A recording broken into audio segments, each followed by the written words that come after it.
He is the founder and CEO of Leaderonomics Group.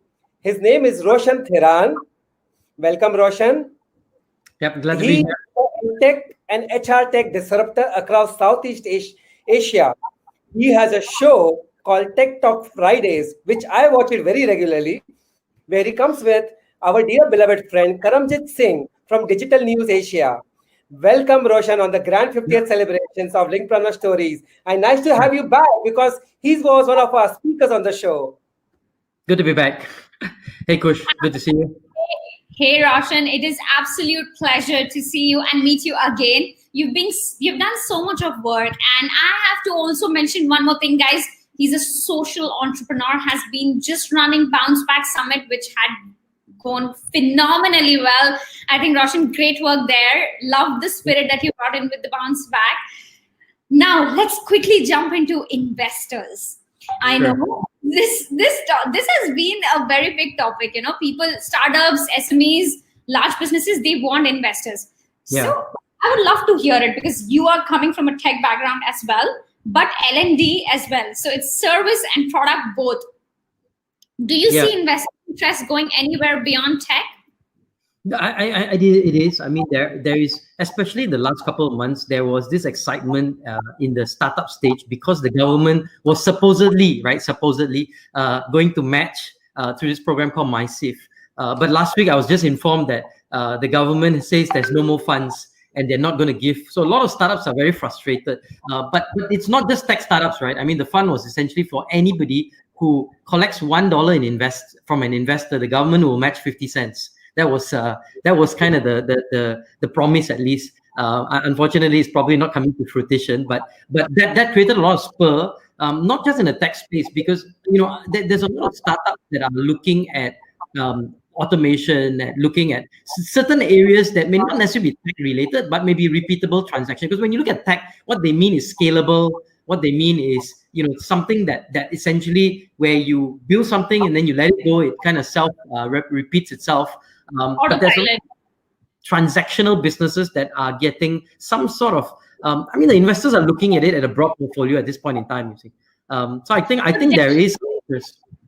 So that means you mean, yes, there is going beyond tech as well, because the idea is to go scalability and autopilot side of it. And if that's a model any business can answer to, investors are interested in. But okay, Roshan, if any business wants to get into this space, because I know you grew from 0 to 1 and 1 to 100 and even beyond, and I'm sure you have had your fair share. I would love for you to share how exactly does a founder, entrepreneur, or a leader gets into the journey of starting with investors, because I think that is the hardest part. And after that, once you crack one, you get into the spree.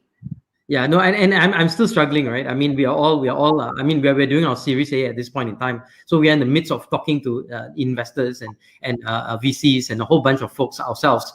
So it's never enough, right? Because once you've done your seed capital round as a startup, then you're looking for your Series A for a bit of growth when you've got your product market fit and you've got some sort of commercialization. Then you're going for your Series B to scale and grow. Then you're going for your Series C. So it's a never-ending process of always requiring some capital for growth. I think that the key, at least from what my perspective is, you always stay in touch with everyone, regardless of whether they fund you or not. You stay in touch with them.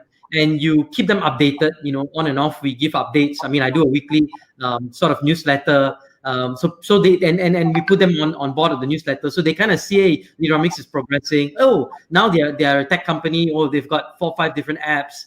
So people sort of keep in touch and understand. And sometimes, the best investors are those that are in touch with you, and then they come back. Because I've got one VC that came back to me and said, hey, I was watching Tech Talk and I realized you're doing a Series A. Wow, I want to talk. I want to be part of this. So it's not something that you do that it's like a button that you click on and you say, okay, now I'm in my investor mode, and boom. You're always looking for stakeholders, for partners, and sometimes if they can't partner you, I've seen a couple of companies we had in the Philippines and now in Europe where they are investment company, but they are part of a bigger holding company or a family company. And when they said, look, maybe you won't come on the investment side, but I definitely want your products for my HR. I definitely want your products for my employees, or the bigger company or the holding company that we have.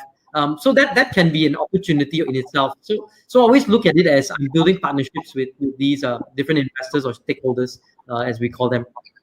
So that means, Roshan, the journey of looking for investors starts long before when you actually get the investor, because it's all about building community and letting the community know how your business has been doing so far. So how about, Roshan, now let's get into the next phase. When an investor comes our way, or when you are getting people to get in touch, hey, Roshan, you're doing great, I wanna invest. What are the key things that you take note of before getting an investor? Because see, investor, always people think, ting, money. I mean, that's cash that comes in. But it's important for founders to not just choose any investors and be very careful that they are getting right people in the team, because as you choose your co-founder, you should choose investors wisely. I have that belief. What's your say?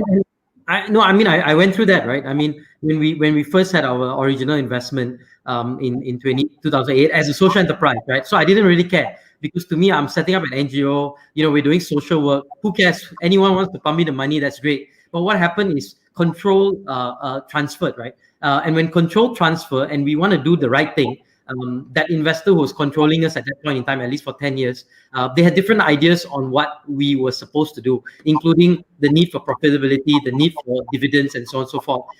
And so in 2018, we bought ourselves out. I mean, and we paid probably 5-6 times what we would have, we paid the price for the investor. So, I mean, the investor did all right. I mean, they were profitable. They showed a great sort of income from the sale. And so that's great. So we brought value to the investor. That's great. But it was a struggle because you lose control. So remember when the other piece that I always say is that, when you look for an investor today, we're a little bit careful.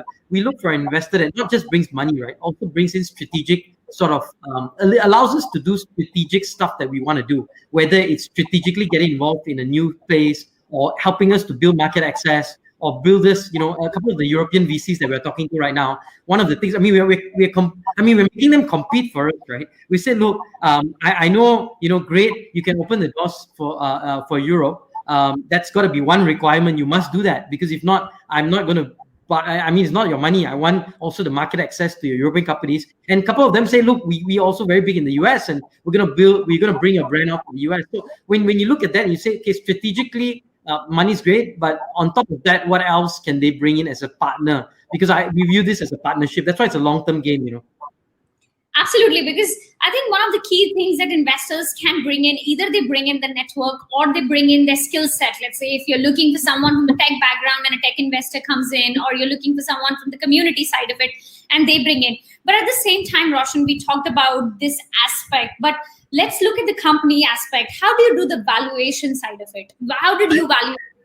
Yeah, so there's no magic. It's kind of like a magical formula, right?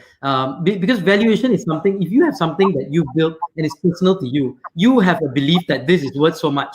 Now, the investor may believe otherwise, because they will look at market conditions. They will look, but you may feel that, I got all these secret sauce. Which how do you validate that, right? So the sweet spot is coming to a point where it's higher than your walk away. If you want 10 million and the switch and they say 9, you'll never reach and their highest number is 9. It's never going to happen, right? But if if they go 11 and you wanted 20 but you're okay with 10, that's a sweet spot, right? So how do you find that sweet spot? So that's why it's a dialogue, it's a negotiation, it's a tedious process. It doesn't happen overnight, right? And it takes months and months and months for these, especially at the VC level. If you do an ECF, it's simple. You say my valuation, like we're doing now, an ECF. We say this is our valuation. If you guys agree, put in 2,500 ringgit, and you are a shareholder of Leaderonomics, right? So there's no science to it at this point in time. Although there's a lot of mathematical permutations that you can explore. I think, Roshan, that's phenomenal. Favorite, of course, being the part that evaluation is what is your belief, and no, don't invest in investors with money. Invest in partners. Thanks, Roshan, for being with us on. Hold on. Before we let Roshan go, Roshan, all the best for your quarterfinals. And by the way, can you tell the audience which game are you playing? Which sport are you playing? Yeah. I'm playing badminton, and I'm playing a tournament. Unfortunately, I have a quarterfinal game in about half an hour. So I'm out of here. All right. Awesome. Competition time. Thank you so much, Roshan. Thank you so All much right, for the opportunity. Bye-bye. Bye-bye.